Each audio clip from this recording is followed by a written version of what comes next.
안녕하세요. 범죄 분석가이자 범죄 사회학자인 배상훈 인사드립니다. 2021년 1월 28일입니다.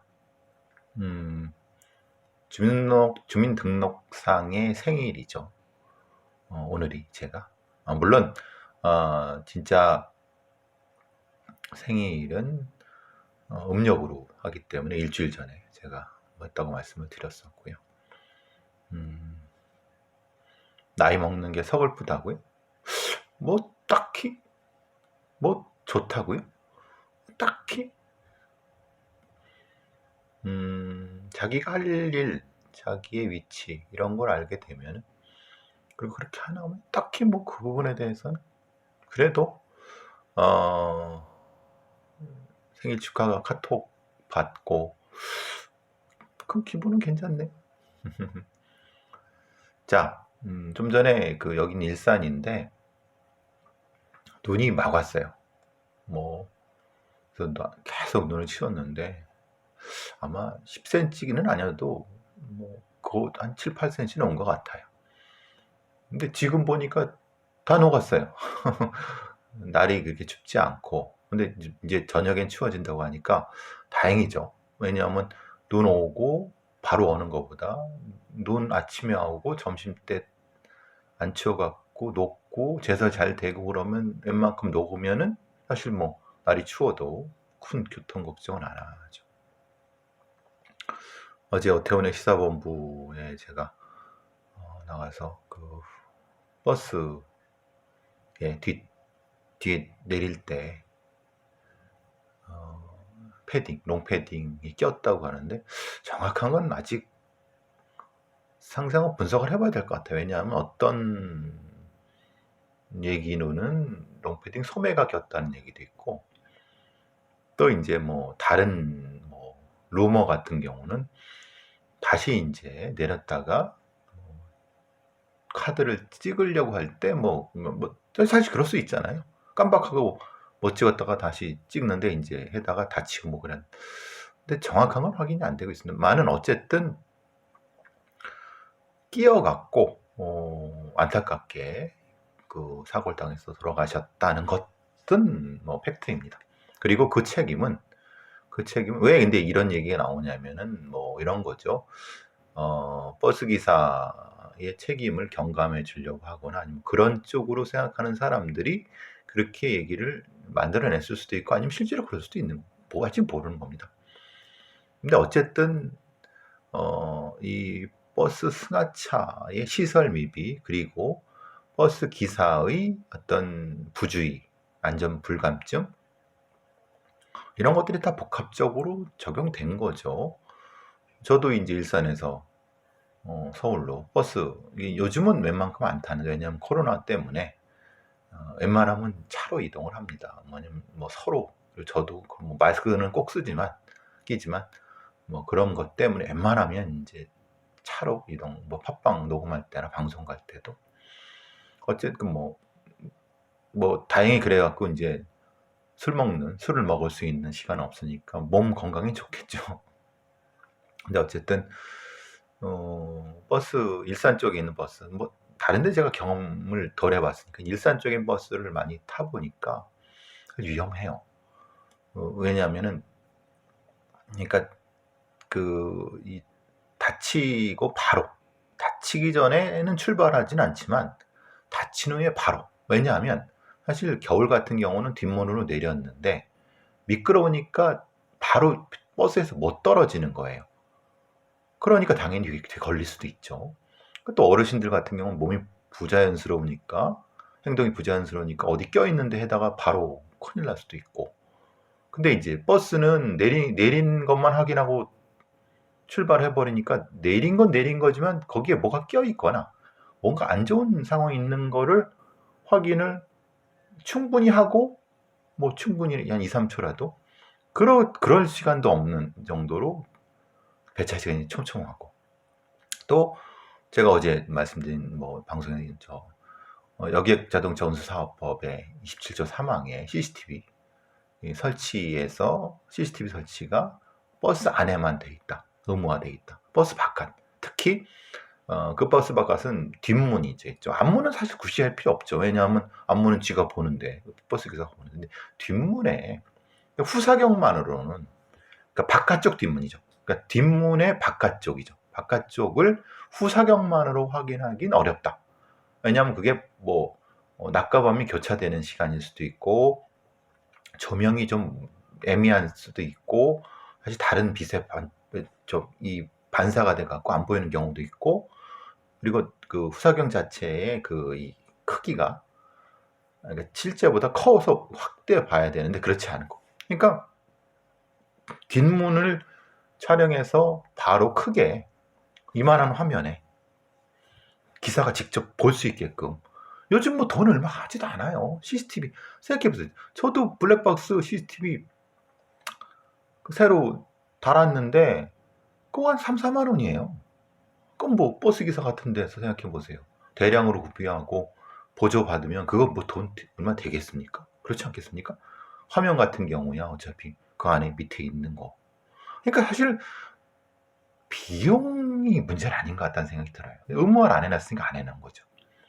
그러니까 그런 부분도 분명히 있어야 될 거라는 생각을 해요. CCTV를 버스 바깥에, 뒤쪽문, 뒷문 버스 바깥에 달아갖고 위에 그것을 버스 기사가 바로, 후사경이 통하는 게 아니라 바로 보고, 화면을 크게 보고 떨어졌다. 그리고 이제 더 낀 거 없다. 눈으로 보잖아요. 그럼 출발. 이건 저 어제 그래서 그것도 이제 뉴스 정면 승부도 그렇고 어제 시사본부도 그런 얘기를 했거든요.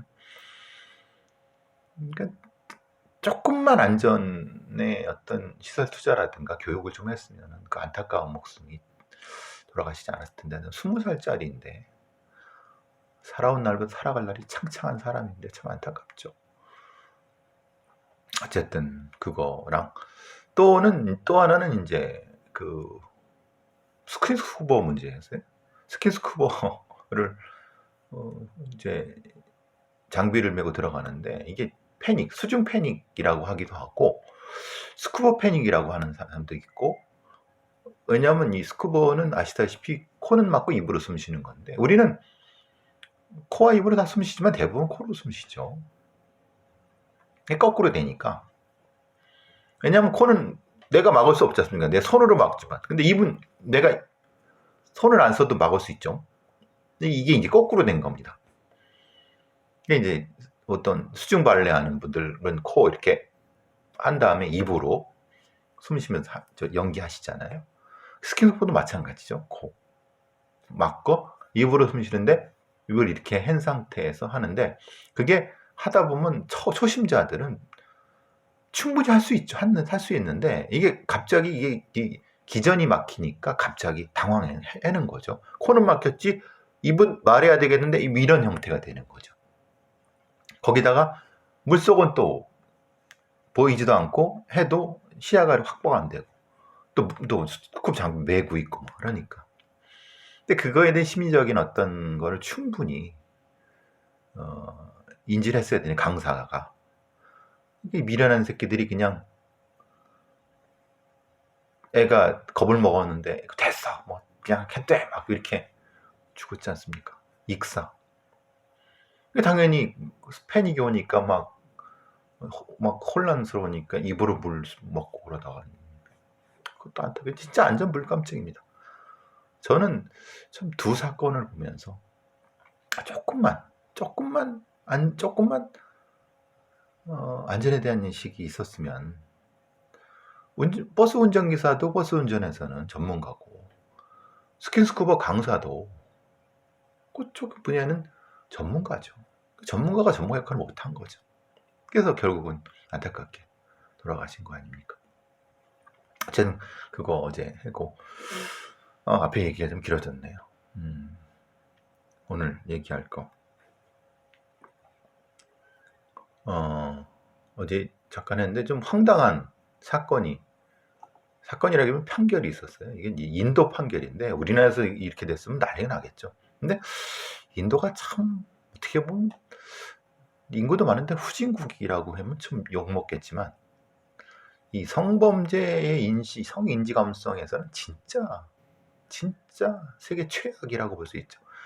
이겁니다. 가슴 만져도 옷 안 벗기면 성폭력 아니야. 이게 인도 판결에 공부를 하는 겁니다. 인도 판사라는 놈이 이건 나쁜 놈이죠. 뭐 이건 진짜 이런 새끼가 판사면 참 이게 이제 성희롱 혐의 인정했다고 합니다. 인도 법원에서 여자 어린이를 추행한 남성에 대해서 옷을 벗기지 않았다는 이유로 무죄를 선고한 겁니다. 그러니까 물론 이 무죄는 성폭력, 다른 성추행에 대한 거고 성희롱에 대한 거는 인정한 거죠.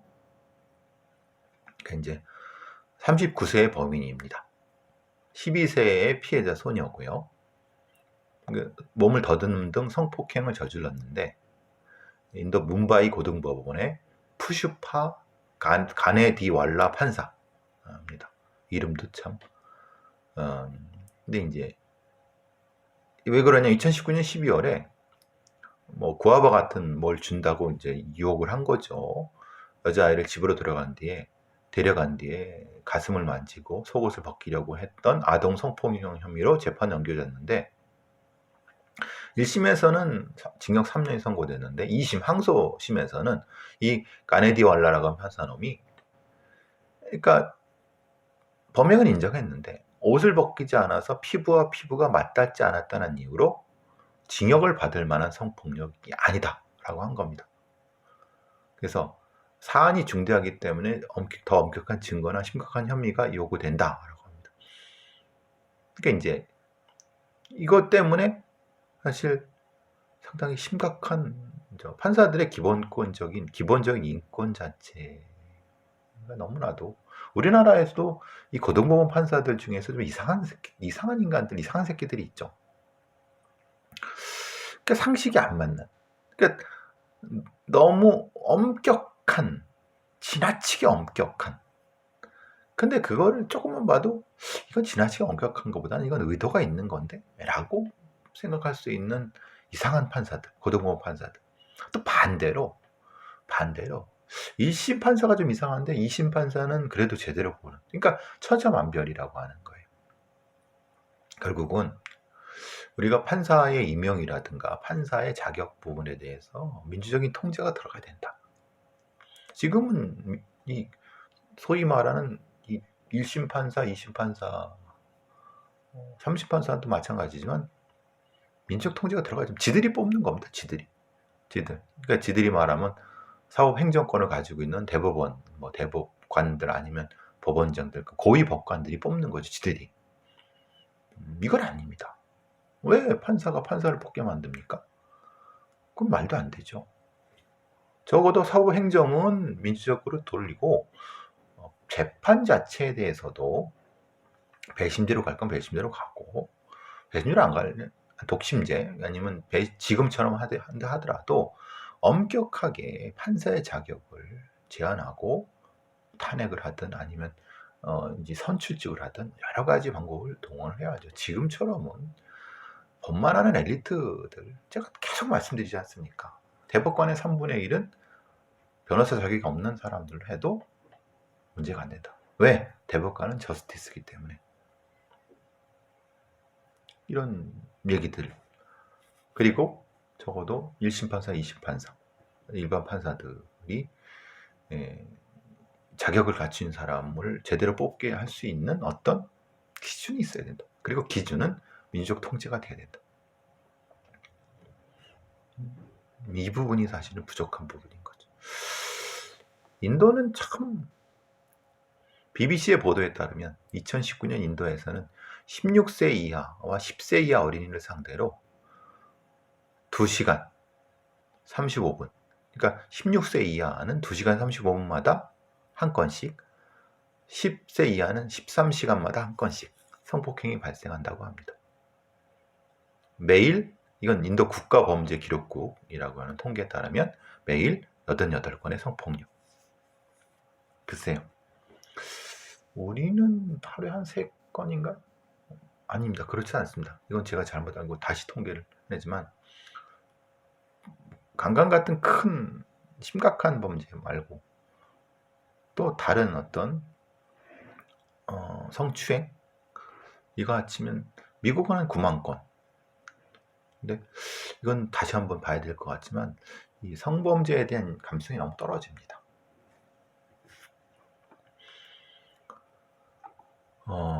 이스라엘에서 호주로 호주의 여학생을 성적으로 유린한 여교사를 12년 만에 호주로 송환했다고 하는데요. 10년 전에 호주의 유대교 학교에서 어떤 성적인 유린, 학대죠. 성적 학대로 제소되었던 이스라엘 국적 여성이 이스라엘 도망간 거죠. 근데 이번에 범죄인 인도가 호주로 됐나 봅니다. 74건에서 아동 성적 학대 혐의. 이 여자입니다. 말카 레이퍼라고 하는 여자입니다. 여자 교사가 주로 여자아이들 같아 여학생들을 성적으로 학대를 했습니다. 좀 성격이 다르다고 생각하지만 성적 학대에는 생물학적 성의 구분은 의미가 없습니다. 우리가 대단히 잘못 알고 있습니다. 그만큼 우리나라의 어떤 성범죄에 대한 감수성이나 인지가 너무 떨어지는 거죠. 처참하게 아주 천박한 거죠. 성적 학대라 이 부분은 성적 학대의 가해자의 생물학적 성하고는 무관합니다. 그렇지만 생물학적으로 남성인 경우가 다수를 차지하는 건 맞습니다. 근데 그것이 일반화 이렇게 생각하시면 안 됩니다. 2008년 멜버른 유대교 학교에서 근무하던 중 여러 명의 학생들을 성적으로 학대했다는 거고요. 상당히 오랫동안 이제 송환 소송이 됐나 봅니다. 2008년도에 혐의가 제기됐다가 2014년에 소송을 피해자들이 냈고 결국 7년 동안 끈 거 아닙니까? 왜 그러느냐? 송환 안 되려고 이 말라 레이퍼라고 하는 이 범인은 법정에서 자기가 정신적으로 부족, 심신미약도 주장하고, 그런데 이스라엘의 정신의학 전문가가 쟤는 거짓말하고 있다, 정신 상태에 대해서. 그래서 결국 결정적인 역할을 했어요. 글쎄요, 우리도 이제 아동 청소년 성범죄에 대한 여러 가지 심도 깊은 연구라든가 범죄 분류, 평가 이런 것들에 대한 기준이 마련돼야 될 거라고 제가 늘 말씀드렸었죠. 미국 사건 한번 보시죠. 미국에 아마 제가 한번 언급했던 겁니다. 작년인가? 미국 재앙군인병원 의사가 환자 3명을 상습 추행했는데 25년형을 선고했습니다. 미국의 재앙군인병원은 상당히 큽니다. 왜냐하면 미국의 재앙군인병원은 미국은 전쟁을 수행하지 않은 그 시기가 없을 정도로 큰 나라죠. 그래서 재향 군인들이 그 병원에서 치료를 받는데 환자들은 남성입니다. 3명이고 당연히 주로 남자들이 많겠죠. 뭐 여성 군인들도 있겠지만 거기에 이제 범인은 52세 된 조나선 예이츠입니다.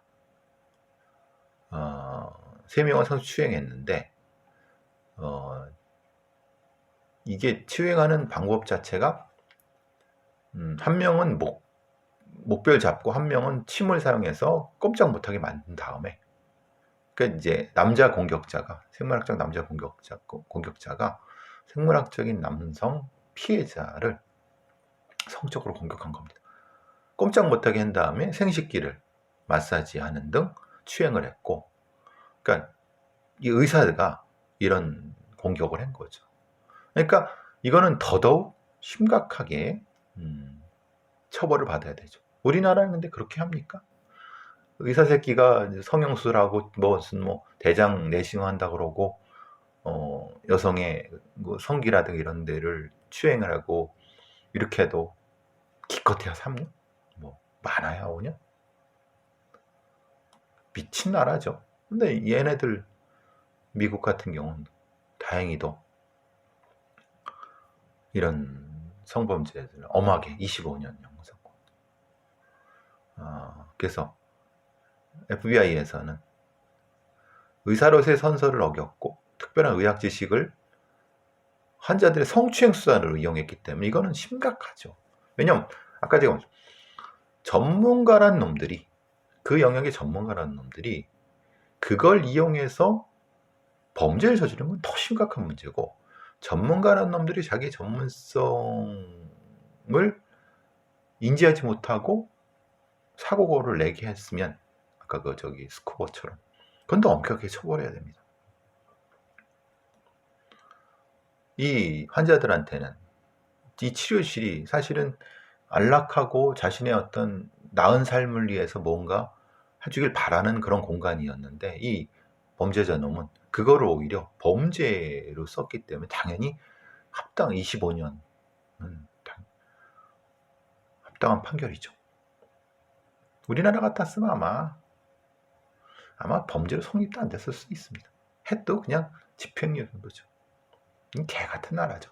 이런 면에서 의사 새끼들이, 그래서 범죄하는 의사 새끼들이 더더욱 날뛰는 게 그런 거 아니겠습니까?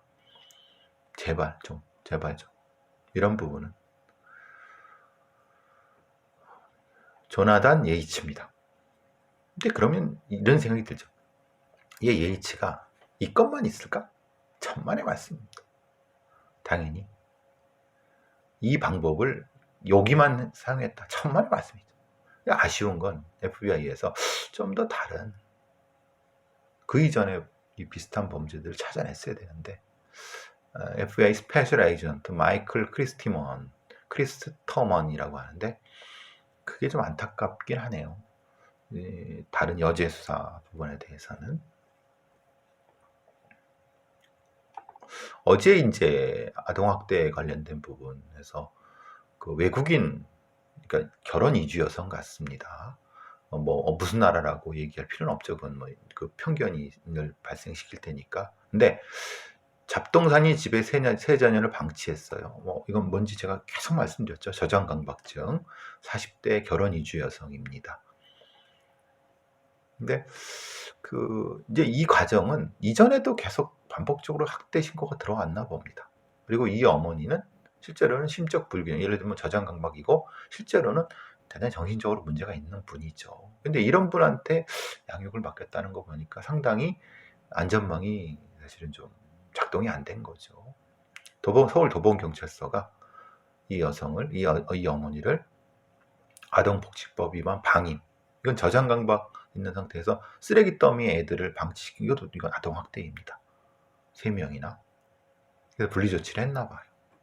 진작에 됐어야죠. 그렇지 않습니까? 이전에도 신고가 됐다고 하면 그땐 뭐 했습니까?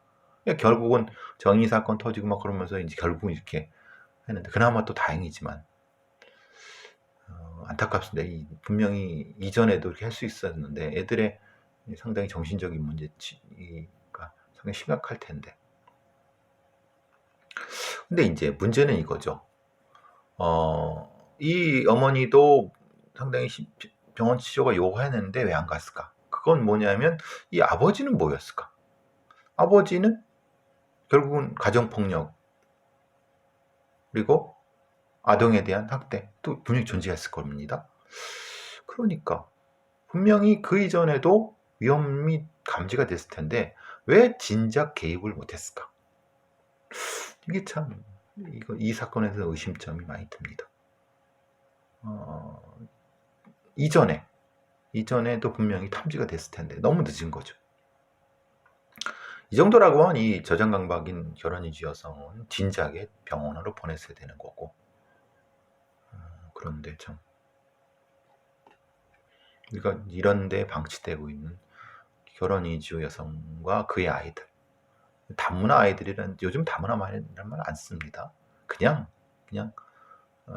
결혼이주 여성 그리고 그의 아이들 이런 정도로 쓰죠. 편견이 작동될까 뭐 그런 겁니다.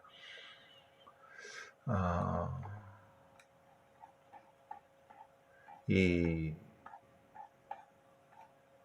국민일보에서 상당히 괜찮은 기사 하나를, 날 때린 사람 왜 보고 싶죠?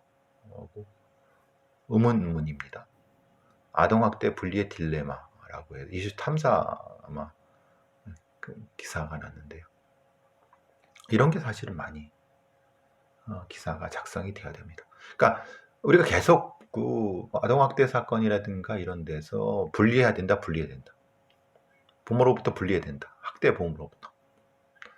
그건 알겠는데 그럼 이 분리돼서 거기서 그룹 가정홈이라든가 아니면은 시설 이런 데서 살고 있는, 그리고 다시 돌아갔거나 아니면 거기서 성인까지 된 이런 아이들을 후속으로 취재해서 실제로 어떤 상태인가를 정확히 연구를 해야 되지 않습니까? 그래야지 이 정책에 반영을 하는데 여태까지 그런 걸 잘 안 했다는 얘기예요. 물론 했긴 했겠죠. 근데 부각이 안 된 거죠. 여기에 사례가 몇 개 있습니다. 뭐 가명으로 준영이, 중3 준영이 얘기가 있고, 또 뭐 얘는 이제 올해 이제 만 19세가 되고요. 다른 아이들도 이제, 그러니까 이런 거죠. 이 아이는 분리가 됐는데 그래도 자기를 때리는 아빠 생각나서 다시 갔는데 아빠가 안 변했다는 거예요. 다시 또 돌아오는 이런 거죠. 그룹홈으로 돌아오는. 그러니까 이 그룹홈 관계자들의 말이 이런 거죠. 보육사가 엄마랑 있는 게 좋은 건지 여기서 그냥 크는 게 좋은 건지 모르겠다. 확신이 안 쓴다는 거예요. 왜냐? 전제는 뭐냐면 원가정 복귀가 우리 법에 들어있죠. 원가정이 변할 수 있는 어떤 메커니즘이 없다는 거죠. 아이를 학대했던, 가정폭력 행사했던 부모가 있는데 아이는 그래 분리를 했어. 처벌만 하고 이 부모에 대한 어떤 치료라든가 아니면 어떤 교정 교화가 안 된 상태 라고 하면 애를 돌려보자 의미가 없는 거죠. 그러니까 이게 같이 진행이 돼야 된다는 거 아니겠습니까? 그러니까 시설장도 그런 거죠. 근데 분명히 아이가 자기는 뭐 맞아도 아빠랑 같이 살고 싶다라고 했는데 그게 가서 갔다는 거예요. 근데 그게 옳은가 생각이 들어요. 이건 심각한 고민이죠. 이런 데 근무하시는 분들이. 어떤 보육사는 아이가 친부모에게서 크는 게 반드시 좋은 것만은 아니라는 거 느낀다.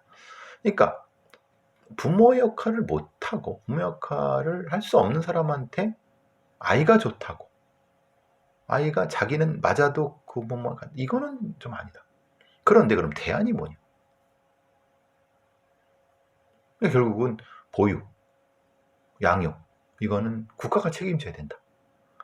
이게 전제가 되는 거죠. 그러니까 부모가 있지만 그 부모는 사실 제대로 된 양육을 할 수 없는 다고 판정이 된다고 하면 다른 대안을 제시해 주는 것이 맞다. 근데 우리는 기본적으로 가족을 중심으로 하는 국가니까 그거에 대한 상당히 거부감이 있는 거고, 이것이 아동학대 영역이라 이런 데서도 당연히 그렇게 아동복지 영역에서도 그렇게 적용이 되는 거 아니냐 이런 거죠.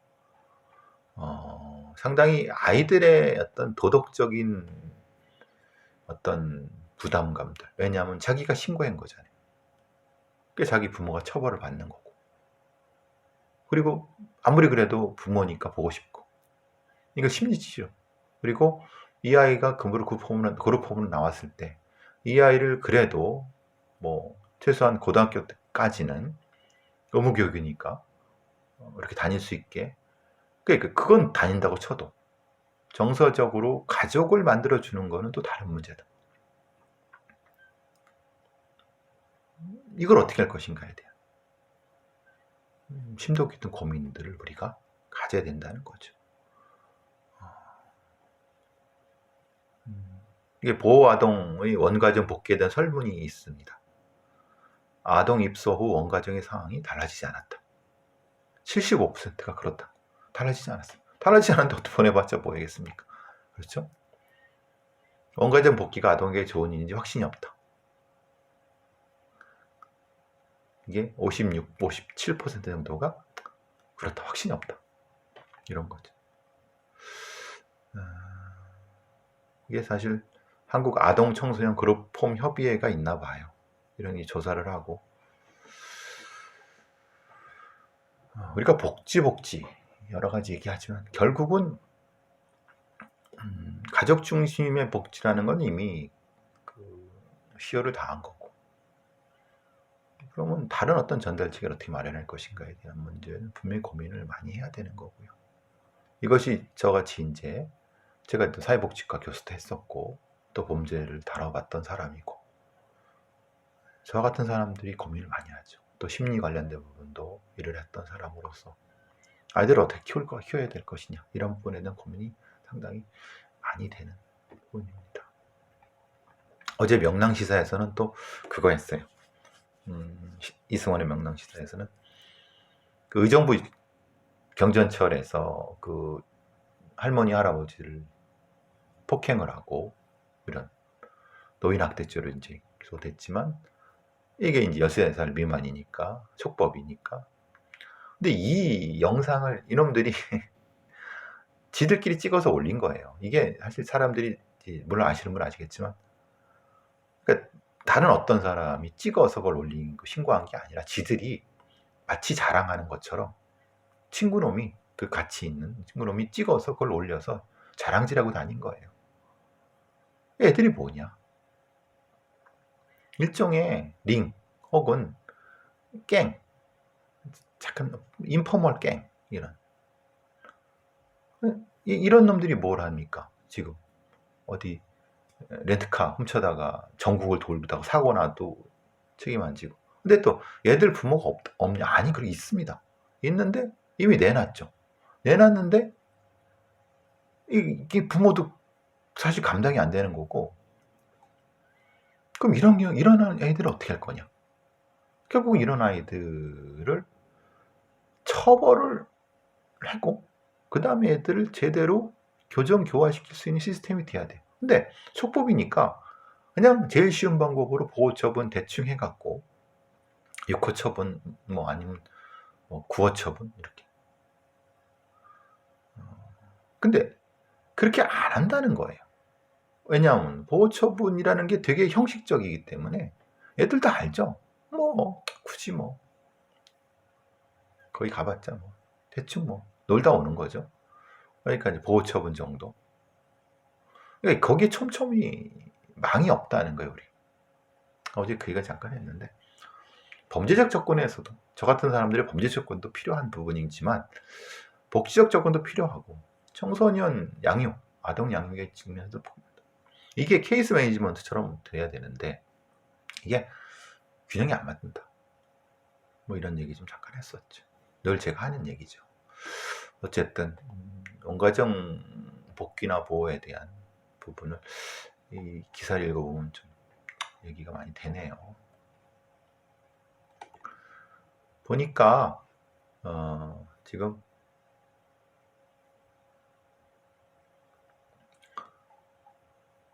한 30분이 지났네요. 시간 하나 더 해야 될 것 같아요. 이제 여성가족부가 20살이 됐나 봐요. 아마 김대중 정권 때 만들어졌는데 논란이 많죠. 여성가족부에 대한. 여성 권익을 높인 건 맞다. 그런데 요 몇 년 사이에 권력형 성범죄에 대해서는 왜 외면을 하냐, 입장을 낸 적이 있느냐. 그러니까 그래서 여성가족부, 여성부모, 여성가족부 존폐론이 나오는 것도 그렇고, 그리고 여성가족부 장관은 이게 왜 이렇게 무능해? 그리고 무슨 자리 하나 던져주는 것처럼 여성계에 무슨 뭐 여성 운동했던 누구 뭐 이렇게 장관 해주면 실제로는 자격도 안 되고 능력도 없고 그냥 이름만 좀 있는 애들 데려다가, 이거 뭐 필요하느냐? 이게 뭐 필요할까? 그냥 대통령이란 사람의 그 여성 감수성 그 정도 면 살려주는 정도로 뭐 끝나는 거 아니냐? 뭐 그 이상 뭐 있느냐? 특히 여성가족부에 이제 가족 영역에 들어왔는데 그 부분에 대해서 어떤 역할을 뭘 하고 있느냐? 차라리 그러니까 보건복지부의 영역을 다 가져오든가, 그러니까 복지 수급의 영역과 사실은 여성가족부는 사회정책으로서의 가족정책이 돼야 되는데 이건 이도저도 아니라는 거예요. 참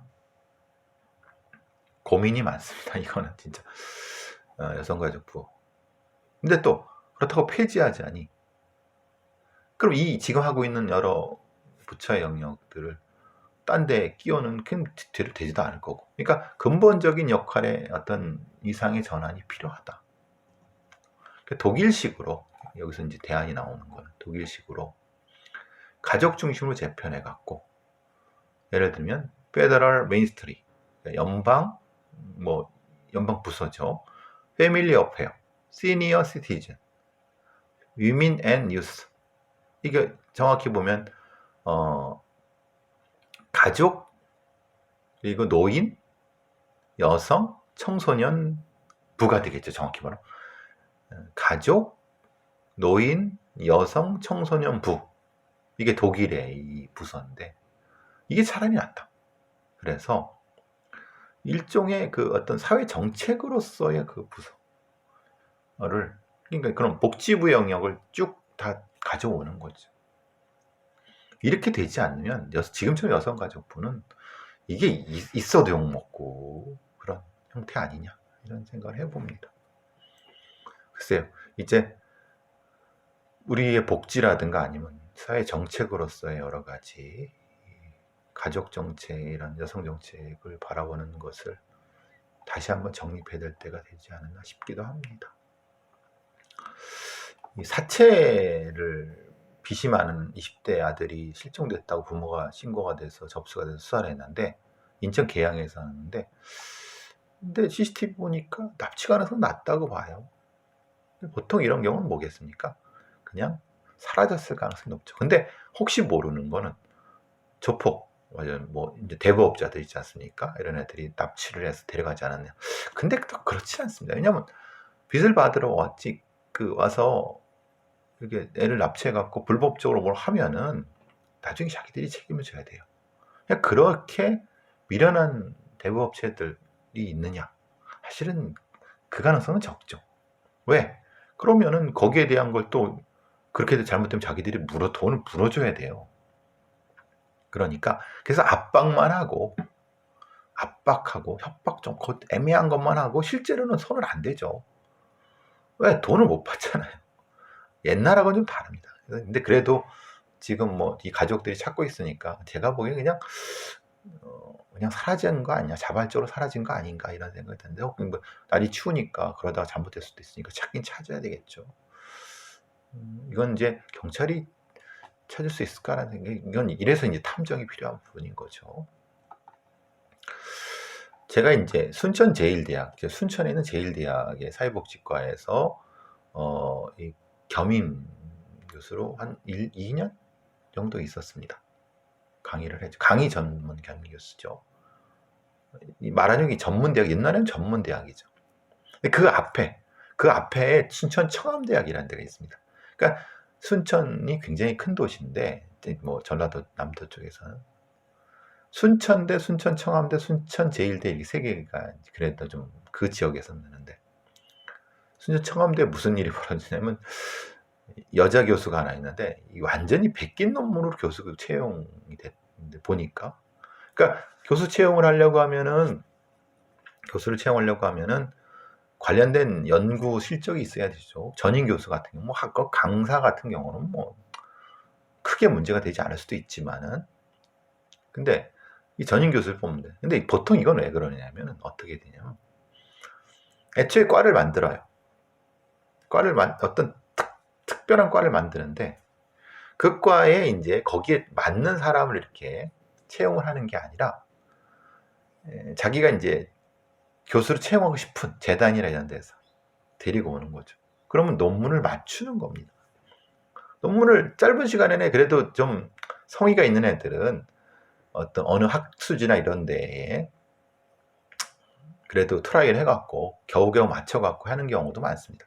근데 그걸 지가 쓰지 않고 말하자면 좀 대학원생이라 이런 데 돈 주고 사갖고 그러니까 뭐 그래도 뭐 지들끼리만 뭐 돈 주고 받고 하니 그것도 불법입니다만 뭐 지들끼리만 입 맞춰 갖고 하면 뭐가 문제겠습니까? 그죠? 논문 대필해 주는 애들이 한둘입니까? 그걸로 먹고 사는 애들도 있는데 근데 이 교수는 사실은 그것 정도도 한 성의도 없었던 거죠. 그러니까 남의 논문을 물론 이제 지난번처럼 뭐 문학처럼 그대로 다 한 게 아니라 부분을 그래도 이 학술 논문 같은 경우는 그러면 안 되죠. 당연히 법에 문제가 되죠. 법적 데이터라든가 이면 툭툭툭 해갖고 이게 속칭 짜집기죠. 툭툭툭 해갖고 학술지에 제출한 거예요. 근데 학술지 제가 말씀드린 학술지 그 심사하는 애들도 사실 양아치들이죠. 네, 이걸 검증 아니 검증이라는 게 아니 그 카피 그 프로그램에 돌리면 되지 않습니까? 넣어갖고 그것도 하기 싫은 거죠. 하기 싫은 게 아니라 할 이유가 없는 거죠. 왜냐하면 이미 이것은 이미 맞춰졌다. 저희 표현은 맞춰졌다고 얘기를 하는데 이미 이걸 대충 누가 낸 줄 알고 요거는 이제 요 사람은 어느 학교에 이렇게 전임으로 가는 게 요거는 그걸로 맞추는 정 탁탁 되는 거죠. 이게 참 공부하는 놈들도 양아치들이 많은 거죠. 근데 대충 이제 이렇게 되는데 보통의 경우는 그 논문을 도용당한 사람한테 뭐라거나 살해를 한다고 하나? 지금 이 살해라는 표현 좀 그런데 그렇죠. 아니 도둑질을 당했는데 그러니까 뭔가 사례가 있어야 돼. 근데 그것도 없이 그냥 갖다 쓴 거예요. 근데 웃기잖아. 이게 학술지면 학술지 잡지에 출간이 되는데 안 볼 거라고 생각하는 것도 좀 이상하죠. 그러니까 그 정도로 성의가 없었거나 이 청암대 여교수가 아니면은 뭔가 얘기가 있다가 틀어졌거나 되게 대단히 여러 가지 가능성이 있지만 팩트는 뭐냐면 도용했다는 건 맞습니다. 그리고 그 도용한 거를 순천 청암대에 그걸 채용하는 애들은 확인을 안 한 거고 그러니까 논문 도둑질을 했는데 교수를 전임 교수 채용해갖고 오랫동안 있다가 몇 년 있었죠. 또 재임용. 근데 문제 삼으니까 학교에서는 뭐 지금 조용해지기만 기다리는. 근데 이게 순천 청암대만의 일일까요? 이건 대놓고 베꼈기 때문에 문제가 되지만 보통은 이렇게 티가 나지 않게 아니면 아까 말씀드린 것처럼 뭐 되지도 않는 논문을 박사과정 애들한테 이렇게 돈 주고 사갖고 지가 하는 뭐 이런 별의별 해괴한 짓들이 많이 합니다. 제가 입으로는 말을 못하는 부끄러워서 별짓 다 합니다. 이건 너무 도둑질 너무 심했다. 근데 그렇죠? 어쨌든 그런 일이 세상에 별일이 다 있습니다. 이제 시간이 거의 다 돼갖고 자 오늘은 여기까지 하도록 아니 오늘은 이따 또 잠깐 있으면 또 다른 거 있으면 또 하도록 하겠습니다. 오늘 밤부터 내일까지 영하 12도 쭉 내려간다고 하니까 한파 조심하시고요. 보일러 뭐 이런 거 동파 조심하시고요.